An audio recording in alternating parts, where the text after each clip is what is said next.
Greetings, everyone, and welcome to another week of BlastCast. I, of course, am Jarvis, and with me is my bastion of common sense, Lightning Dragon, who he and I just got off of a major... like 8 hours of GTA bender. All right, well, folks, let's get into the news real quick, and then we're going to go over a couple topics that we had some interest in. For starters, the Origin 600i concept process is now finished, and the next ground vehicles are going to be coming along with a whole new round of ships, so get ready to whip your wallets out and cry for them to stop selling you ships. Yeah, so actually we had those exact same word at the same time on that. Yeah, I mean, I'm okay with more ground ships because we're going to need them for when 3.0 comes out, but, I mean, let's be frank about this. They need to give some of this shit away. Well, you know, I don't even mind the ships coming out, so to speak, because to a degree, sometimes I melt down a ship for something that better fits the role that I was trying to do with a previous ship. So, like, if they come out with, like, for example, the 600i, if it fits just something just 10% better what I was trying to do with another ship, I might just, cross chassis it up to that other ship just because it's closer to what I was looking for. So, I mean, in a sense, it's like different tools for different jobs. But, for the most part, I'd like to see a lot more ground vehicles, definitely, because that's going to be a huge part of the game now. Maybe not as big as space, but come on. Unless they're going to give me a Killa or whatever for the ground exploration, because I own a Taurus, I have absolutely nothing to go and explore the ground except for my feet. And as big as these planets are, that'd be annoying and tedious. So unless they're going to have... You got me, Cutlass Blue, and 2 Drake Dragonflies. But I mean individually. If there's someone else who doesn't have their friends on and they want to explore and they don't have a ground vehicle, is there going to be like when you land at a station, like, can you rent a ground vehicle? Are we going to get some like dirt bikes for free for, you guys have been backing us for like 5 years now or whatever? I said it was Walmart carts, you get those Walmart mechanical carts. When 3.0 comes out, there are probably lots of us who don't have a ground unit or a ship that comes with a ground unit because, frankly, CIG doesn't deserve any more money right now. I'm the negative one here. And until we see more progress, they don't deserve your money. Yeah, of course, we're already supposed to be. Last time we talked about it, I said around the 12th, like that we were going into Evo Cadi. Of course, that hasn't happened yet. It's been pushed back a little bit again, and I'm not come and gone. Yeah, I'm not gonna. I know the date's supposed to be coming up again, but what's his face? I'm just gonna, when it happens, I'm sure they'll let everybody know. And me talking about dates again or where they moved it to is kind of pointless because things happen, things get delayed, and as I say, it's not here yet. It's coming soon. Trademark. TM. Yeah. So just keep your eyes out. Keep listening, keep paying attention. They showed more of the truck stops, the materials of the stations, and how they're trying to make it so that truck stops basically aren't visually repetitive. Though they may have the same kind of core to some degree, from truck stop to truck stop, they'll have their own little things that make them unique. And I kind of like that because it makes it a nice visual identifier. If you start playing in an area long enough, you start to know, hey, I know where this is just by the way it looks. They're trying to make the solar panels look a lot better, more uniform, more in lore, I guess, more of the final look they want them to have in lore. So I expect to see a lot of these things change. Like right now we have those stations that you can, those relay satellites. You go ahead stations or whatever they are. Yeah, I'd imagine those are going to be changed as well once they get everything kind of more uniform. All right, and they showed some of the surface outposts, including, it talked about the illegal drug lab, which may or may not be on one of the moons. This is awesome. I'm just once again coming off of an 8-hour Grand Theft Auto 5 bender because today... I think you might have been playing for longer than me as well. That's true. And today, of course, as you're listening to this, is the day that gun running comes out. But the thing is that the idea that potentially speaking that players can set up their own illegal facilities to do heinous acts of pharmaceutical goodness across the galaxy... That is going to be amazing. We've already talked about farms. I mean, yes, growing plants. I'm just saying, 420. Anyway. So Space weed. If you have a main house module and you have an attachment to that, you have a farm module. Let's say you have 2 because you need your potatoes and carrots or whatever. Oh, yeah, I mean, and then you have one of them filled with some kind of flour or whatever. Then you have another module attached to that, which is a processing facility where you take that flour and make it into something we all love and enjoy for lots of dollars. Exactly. So, I mean, it's just one of those things that I would like to see this kind of illegal activity fleshed out. Risk reward, with the idea that, I think that these kind of bases should be fully destructible. I mean, it's an investment, right? But also, like, you put them on a planet. Like, the planets are big, okay? You're going to have plenty of places to hide a facility like this. It should be more just want to plop it down in the open plains and have a drug lab. Sorry, when you say planets are big, I think of the Hitchhiker's Guide to the Galaxy. The universe is big, like really big. You might not know how big it is, but exactly. Anyway. But yeah, I mean, if you're smart about it, you're running a legal operation, you'll go down, try to find some place in a ravine or some place that's hidden in shadow, and then put your facility down in there, and kind of just way out of the way from normal traffic patterns or any sort of major city or hub. And then you mention, if it makes a lot of money, you might be able to put like automated turrets on towers to defend it. So when those ships come exploring, they get blown away. Yeah, all sorts of things. And the possibilities there are just awesome. I like the idea. Now, I'm not typically someone who plays the seedier side of things, except maybe in Grand Theft Auto, because that is kind of the theme. That is Grand Theft Auto. but for the most part, in games like this, I still would like to see these kind of things put out there for people.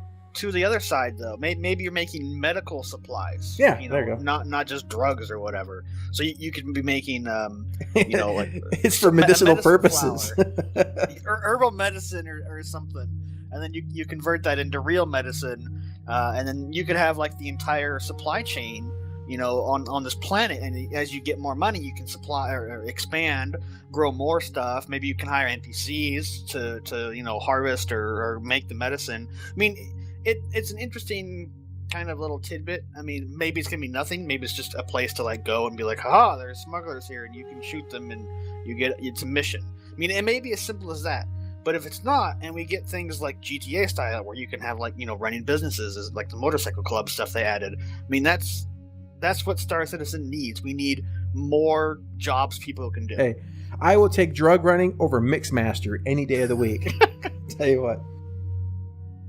All right, they showed a bunch more stuff on the Reclaimer. They showed more of the drone room with a focus on drone deployment storage mechanisms, and the engine room, which has been repurposed from the Idris, which makes sense, of course, because they're made by the same manufacturer. And, of course, lastly on that, the breaking the ship apart so they can go ahead and set up the damage of the ship itself. Nobody blow up my ship. I'd be very sad. I really want to. Every time I'm checking out a new ship that's come out recently, the first thing that happens in the PU is someone rams it. Because it's christening. It's like the maiden habits of the Aurora. Remember the opening I did for one of the BlastCasts a long time ago? I had to fly the Saber for the first time ever. I took it off and someone flew their freelancer to it, and I opened it up with that exact scene of that moment I was in the PU. And I was just like, oh, I gotta show this to people. That was a while ago. Man, she looks really good. This is gonna be a fun one to. Motherfucker! Oh, yeah, that was a while ago. Of course, that was when the Saber came out, so that's definitely a long time ago. Yeah, there you go. It's dated. When the Saber came out, that happened. All right, and they showed some of the derelict ships that were on the planets and how they're basically using how they're blending them into the planet so they look like they're more organically there, like they've actually crashed there, not just someone just, okay, I'm going to pick up these parts and drop them on the planet. And a lot of times you see those kind of things on planet, they don't look like they blend. The coloring is off. They just look like someone's partially clipped them into the earth. And what they've done here with the way they blended the textures of the dust and the dirt and even the coloring on the wreckages really makes it look like that they're supposed to be there, that something happened that put them there, and that nature itself is kind of reclaiming these ships. And that's great. I love that kind of thing. And these kind of derelicts I think are going to be pretty important to, well, especially someone like me, Salvager. I keep wondering, how much, like, having the Reclaimer, I wonder if I go down to a planet, will I be able to, like, pick up those wreckages? Could do planetary landing. Yeah, I can't. They showed several videos of it so far doing planetary landing. And that's right. They had the Nostradamus remake, right? Yeah. So it's like, if I go down there, kind of like pick up these hulls with that claw. I mean, and then break down the component. I mean, how's that going to work? I'm just curious. I mean, are these hulls interactable in the sense of like tearing them up and removing them, or do you just have to go in and take individual components out? So that's what I'm kind of wondering about. That's kind of a big deal. I personally think they're just going to be decorative places for stuff to spawn. You may be right, and hopefully, I mean, initially speaking, I wouldn't expect that kind of depth anyway. But I'm hoping down the road that these kind of things can, because that's a lot. If you're out there, if you're a scrapper, that's a lot of metal just to be sitting out there, not to be taken. And I've always kind of wondered that when I watch sci-fi shows and things, like there'll be a whole, like, okay, well, let's look at the opening of The Force Awakens, Star Wars. She's in a wreckage of an Imperial Star Destroyer looking for a tiny little component, right? And I'm thinking to myself, that whole ship is worth how much? Yeah, billions. I mean, just the raw materials. I mean, why? I mean, it's some people say, oh, it'd be too hard to break it all down. But someone's got to be having a business out there who would just jump on that, you'd have to have large deconstruction operations, because otherwise large ships would never get broken down. Oh yeah, I mean, I look at that and I'm like, someone would be out there just for the raw materials, would scrap the hell out of that thing. I doubt it would be sitting that many years. Someone would have been all over it. I don't know. That's just my thinking on it, though. So I'd like to see those kind of ships and things broken down, or have the ability to be broken down, just because that's a lot of metal going to waste, and it's got to have a raw value. They showed a bit more of the Hull C. They showed the landing gear mechanisms, the ramp, not really the ramp, but the elevator that comes down, that lets people in and out, and of course the elevator. Yeah, it's got kind of this elevator basket. Elevate. No. No, one of the thing is that the now, of course, the Hull C lands on planets, but I was discussing with Lightning a bit earlier today. I was like, but other than repairs, why? I mean, the thing is that the ship really can't carry its cargo. How it works is that it has to open up, it has to expand, and then the cargo is attached to the arms and parts that come out. So you really can't do that on a planet. It pretty much says as much. The only ones that can do that is the A and the B. But if you look at the B, it's up, down, left, right. Well, it can't be down unless the landing gear extends so far down that you can actually load that lower, those lower racks. That B's pretty small. Landed, and I'm sorry, we don't have physical models of these in game, but I'm pretty sure you're looking at like twice the height of a human to stand underneath it at that thing, because the cargo boxes are huge. Yeah. Well, we'll have to see. And the B is one of those that changes might come. It might only be like top, up, down, left, right, up, left, and right, and down might be like gimped a bit. So just to make it work, maybe it only has one box deep. By the time they do it, the cargo changes. You'd have to have two different animation options, because like right now they basically just unfold and all the arms come out. Well, yeah. If you were on planet, you'd have to unfold it, but the bottom racks have to be in a folded state. Otherwise, it wouldn't be able to land unless the landing gear is just huge, which doesn't make any sense, especially for a ship of that size and weight. You'd have to have these. The landing gear to support it would probably weigh just as much as the ship. Well, yeah. The thing is that with the B, I think the B is going to probably have some changes done to it. Of course, obviously, it's not built yet. I mean, obviously, things are going to be coming out and changing on that ship. Yeah. But as far as the C goes, we're probably gonna have a retcon. The B can't do planetary landing with cargo.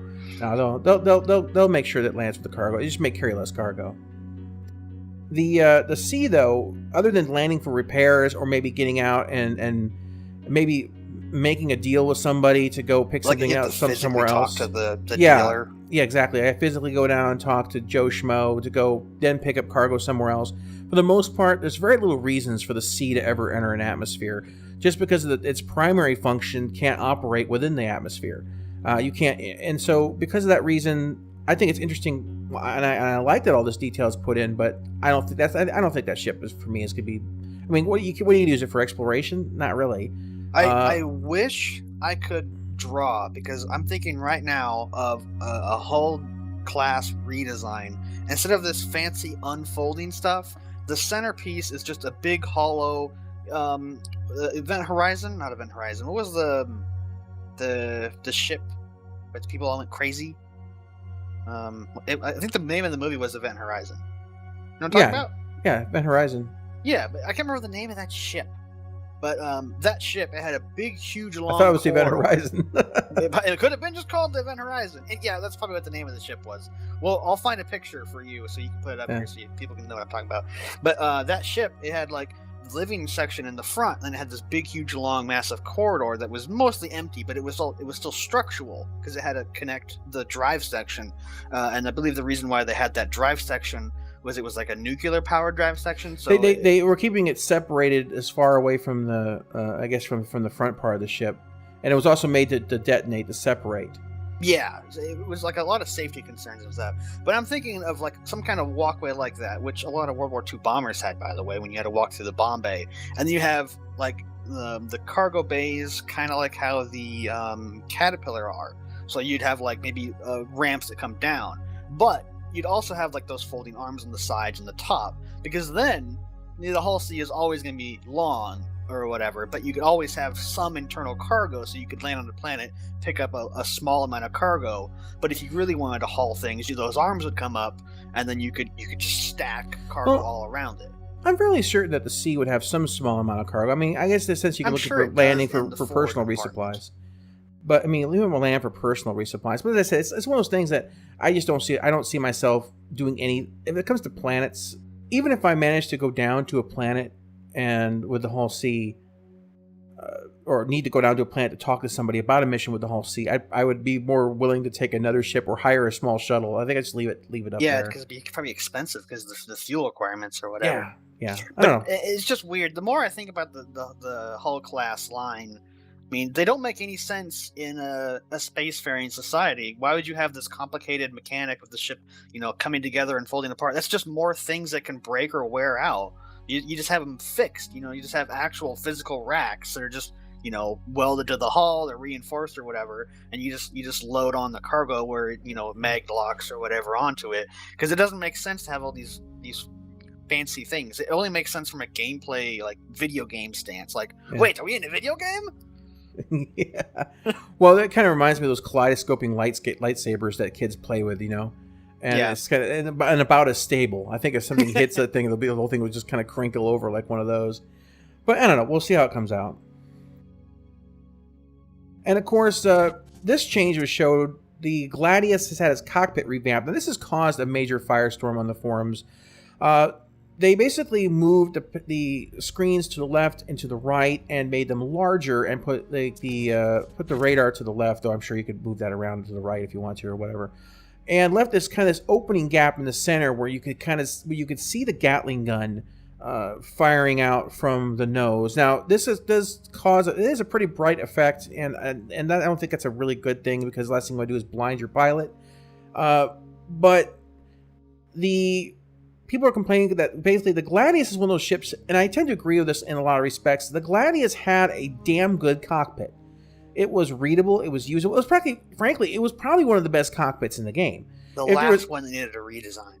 Yeah, it was like up there, like if you had to pick a list of ships, I'd be like, can we do the 300 series, because they don't have usable anything, and then maybe the Hornet or something. I know it got some love recently. No, the Hornet's way better than the 300 series. There's not a single usable MFD in the 300, not one. Or the M50. There's not one usable MFD in the M50. I mean, these are ships that basically do not have MFDs. So the reworking of the Gladius was like on the bottom of the list of things that because Cecilia says it was the most. It had the nice 2D radar right dead center. It just was a good cockpit. And so I, of course, being who I am, I say, well, the reason they want you to see the opening in the center is because, for interactive mode, because they want you to be able to put your cursor, see where your cursor is at all times to see what form follows function. And of course, that wasn't a very, very popular statement to make. But I looked at it, look, they're designing it for the mode that they want to go use with it. So, but it doesn't really matter to me if the radar is off to the left or off to the right or off to the center. But it was just an odd thing to me. I mean, I'm glad the screens are larger. I don't have the best eyes in the world either, so having a larger radar display, I think that's great. I'd like to see less dashboard on a lot of these ships. A lot of these ships are just heavy dashboard. And like you look at these MFDs, I'll show some... Lightning was nice and grabbed some footage of Kerbal cockpits, and I'll throw them up here. Now, these buttons are usable on the cockpits. And keep in mind, this is with a mod that adds these in, but I think at some point, or maybe in the future, we will probably have this in the base game. Yeah, and the thing is with these systems that they have, like in Kerbal, and was it Manley? Scott Manley did the whole thing where he flew from the main planet and landed on the moon, basically from the cockpit using the instruments and things in there. And not with the mods either, with the standard stuff. Yeah, so imagine we could do the mods. Altimeter and speed, and you did all from like memory. Okay, you have to burn here, and it's like it's very crude instrumentation, like actual like Apollo level stuff. Yeah. And then with the mod stuff, I mean, this is very futuristic, much more modern space age. And I don't know how many of the cockpits you're going to show here, but some of them have just phenomenal visibility. Some of them don't. Yeah, and some of them don't. I mean, they're all like, it's all screens, it's all switches, and there's one of them that's like, this would be like, this is what you'd want for the freelancer, because it's got such a big, bloody, icky, disgusting front. Yeah, it's got this weird dashboard that goes on. You could actually like put a bunk bed on or something. You know, it just goes way back. And when you look at like even the space shuttle and how they do things. Now, obviously, some of these larger ships, I guess a lot of the complaints that came out, especially with the freelance early days, was like the field of view, how big it is, how big, the ability to see, the ability to fight within the cockpit. And I understand these ships had to be built with the context that combat will occur. But when I look at some of the ways that games like Kerbal or Evokron Legacy, they put a lot of the information that you need, not necessarily on the MFDs, but directly in the center of your view. They put them, you'll see like, horizon indicator if you're on a planet or near an atmosphere, near a gravitational body. They'll put, your directions, your G-forces, your drift. Where your ship is pointing, where you're actually going. Exactly. All of it's there, dead center. It's in a place where you're going to be looking naturally, and it's there at a glance. And the problem that we have, I think, with some of the implementation, a lot of the data that I think that we really need is sometimes not presented where it needs to be. And I think that what they need to do, CIG needs to stop. They need to go back and look at not only at examples of games like this, they need to go ahead and look at real world examples as well. Like, how does the Air Force, how does for example, what the F-35, what does the F-16's HUD look like? What is this and that? They need to go back and look at these and really not just look at the MFDs, but also what is the pilot looking at more specifically at all times, what's in the center of his view, and then come up with information similar to that. Because in space, you really don't have that kind of reference point that you have when you're in atmosphere or you're close to a large physical object like a planet or even asteroids. If you're out in the dead middle of nowhere space, you really need to be flying. At utter blackness. Exactly. You need to be flying with as much information on your instruments as possible. And right now, I just don't feel that information is readily available where it needs to be. Now, we'll see how much of that gets incorporated in 2.0. I hope it's a lot.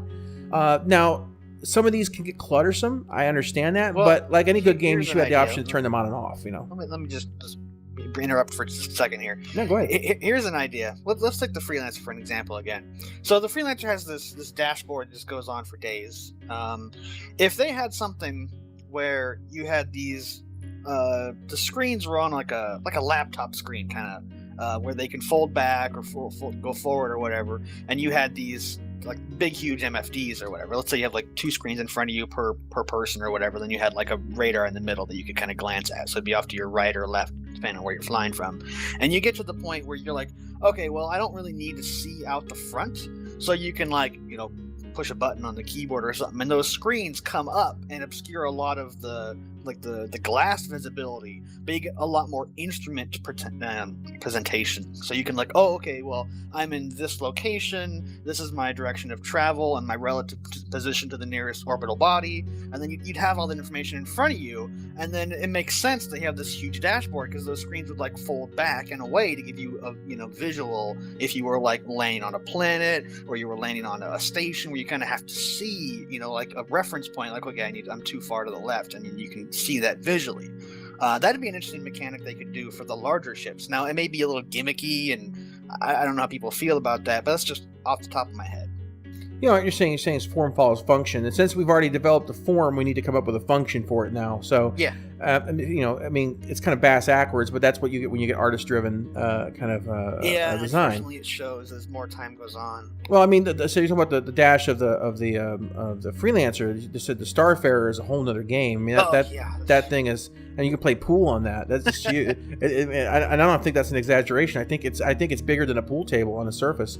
So it's one of those things that, why am I sitting back from the glass like 25 feet? What is that? Is that to protect me? How? Because if that glass goes anyway, whether I'm sitting back 10 feet or 5 feet, I'm dead. It doesn't matter, really. So I might as well just sit close and get as much view as possible. And to beat the dead horse into the ground even more, that glass is supposed to be stronger than steel. There shouldn't be any pilot kill. And you move them closer to the screen. You give the pilot more area to play with. Okay, more screens and more information, more MFDs to utilize and customize, and you kind of instead of having everything be this holographic, weird, floaty crap that's in front of you that sometimes, frankly, is really hard to see. I'd rather have like a green text on a black background. I know that sounds archaic, but damn, it's easy to read. And there's a reason that some things work. They showed here, and I'll show some of the consoles they had to play. Let me play the sound for you real quick. The audio direction of these vary to suit their tech level, and this presents some great opportunities to reinforce their look and feel.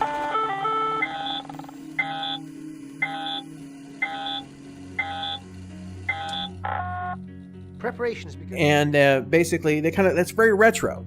It's Alien Isolation? Yeah, it's very Alien Isolation, very retro, and there's nothing wrong with that. And if like a lot of the systems, I've done a lot of jobs during the course of my life, and I found always the best systems, the most stable systems, are those old kind of DOS prompt kind of based ASCII systems, because they're solid, they work, they're easy to read, they just keep going. They were designed to work, and that's it. There's no flair or anything involved. And so having and in the same sense, having MFDs or having ship systems that you can read at a glance, you need to be able to go, that was probably the worst snap ever. See if I can do better than that. Okay, I give up. That was a little bit better, but that was a little bit better. Anyway, so but basically, you need to be able to look over at a glance and just see what you're trying to see, and then get your eyes back to where they need to go. But with some of these holographic systems and whatnot, and also why I'm happy to say about the Gladius's size of the MFDs getting bigger is because a lot of things you do need to read in those are too small. You have to zoom in, and then you get to see what it's actually saying. So I'm all for the larger screens, but the MFDs still need a lot of work, and I think they need look at a lot of real world examples, and or frankly other games. This is why I said I don't think Squadron 42 is ready for this year by a long shot. There's too many things that just need to be tweaked, and maybe I'm wrong. I don't think I am. I think we're looking at a 2018, mid 2018 release at earliest. I can't see this happening this year at all. So let's jump on to the last thing that I wanted to bring up real quick about character slots. It kind of came up, and my thoughts on it, character slots, is that I know right now if you have multiple packages, you're supposed to get another character slot for each package. Supposedly they were thinking about it. Yeah, and to me, it's like, I'd rather have, like, for example, if it was $5 per character slot, that'd be reasonable. If it was $10, I'd say they'd be milking people. Yeah, they're out of their minds at that point. But what I would like is that the characters are attached to the account and all the ships they're in. And the reason is that, for example, I would personally need 3 character slots. One for playing solo, like just going out and doing quick missions kind of guy. One for doing, like, for example, my going out and doing exploration in the Carrack, right? I'd want to have a guy that I could just leave out in space, a crew, log out. I'll explore more of that later. In the meantime, and I want to have a third one, which would be my Agent Smith. That's going to be the guy that, if Lightning's out doing something, or my brother's out doing something, or my other friend's out doing something in the middle of Lord knows where, I can log out of what my other characters, log into that Agent Smith guy who never leaves the hangar, and they basically do that Agent Smithing thing, jump into one of his NPCs, and he's just plugged into to a machine. Right, and I basically just jump into their ship, and I help them out directly as a crewman. This is the kind of the way I look at it. And I may come up with needing more later, but for me, I see that as principally speaking, from my experience, I need 3, and I'm hoping that they're not pricey. And I don't think, as I said, I think you can price yourself out of a market. Like you can make it so it's like, especially a character slot. Yeah, it's a character slot. Come on, guys. If you make it so it's shared on the same account, you're sharing the same ships, the same money, same everything, it really wouldn't be that big of a deal. But yeah, I mean, I hope that character slots start becoming a real thing real soon, especially because right now, with 3.0 coming out, you're going to be able to, when you log out, you're going to be able to log out in your ship, you're going to be logging out that location. When you log back in, you're going to be logging in at that location again. So for me, even though it's just a few planets, and right now it may not be the biggest deal, as the game grows, that's quickly going to become a big deal when you want to play with friends. So we need to have that option, and hopefully we see that one sooner than later. All right, guys. Well, I think that's about everything we wanted to talk about this week, and probably a little bit more. So we'll go ahead and leave that there. Once again, leave comments down below if you have thoughts, suggestions, or anything else. You had some great questions last week. We threw those into the Citizens Corner, and I'm looking forward to doing another one. So we will catch you next time on Citizens Corner, hopefully. If not, it'll be the BlastCast. Catch you later. Bye-bye.